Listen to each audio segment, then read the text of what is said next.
నటుడు మంచు మనోజ్ ఉస్తాద్ పేరుతో ETV win కోసం టాక్ షోను హోస్ట్ చేసిన విషయం తెలిసిందే. తాజాగా యువ నటుడు శర్వానంద్ కూడా ఈ టాక్ షోకు చీఫ్ గెస్ట్గా వచ్చి ప్రేక్షకులను అలరించాడు. ఈ ఎపిసోడ్లో మనోజ్ మెగాస్టార్ చిరంజీవి గురించి మాట్లాడడం మొదలుపెట్టారు.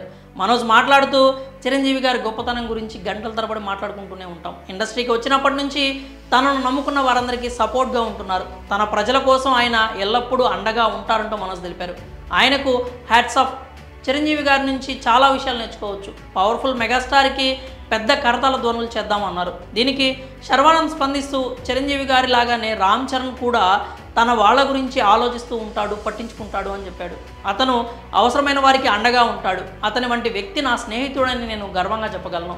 చరణ్ స్నేహితుడిగా ఉండడం నా అదృష్టం. చిరంజీవి గారిలో ఉన్న మంచి లక్షణాలన్నీ రామ్ చరణ్లో కూడా ఉన్నాయని తెలిపారు. శర్వానంద్ రామ్ చరణ్ చిన్ననాటి స్నేహితులు అన్న విషయం అందరికీ తెలిసిందే. గతంలో కూడా ఎన్నోసార్లు శర్వానంద్ తమ స్నేహం గురించి చెప్పుకొచ్చారు. చిరంజీవి రామ్ చరణ్ల గురించి మనోజ్ శర్వానంద్ చెప్పిన ఈ మాటలు ప్రస్తుతం సోషల్ మీడియాలో వైరల్గా మారాయి. పైన చెప్పుకున్న విధంగా శర్వానంద్ చరణ్కు చిన్ననాటి స్నేహితుడు. ప్రస్తుతం మనోజ్ వాట్ ది ఫిష్ సినిమాతో రీఎంట్రీ ఇస్తున్నాడు. మరోవైపు శర్వానంద్ శ్రీరామాదిత్య దర్శకత్వంలో మనం అనే ఓ సినిమా చేస్తున్నారు. పీపుల్ మీడియా ఫ్యాక్టరీ పతాకంపై డీజీ విశ్వప్రసాద్ నిర్మిస్తున్న ఈ చిత్రంలో కృతి శెట్టి హీరోయిన్గా నటిస్తుండగా అబ్దుల్ వహాబ్ సంగీతం అందిస్తున్నారు. మరి మెగాస్టార్ చిరంజీవి రామ్ చరణ్ గురించి శర్వానంద్ మనోజ్ చేసిన కామెంట్స్పై మీరేమనుకుంటున్నారు? మీ అభిప్రాయాలను కామెంట్స్ రూపంలో తెలియజేయండి.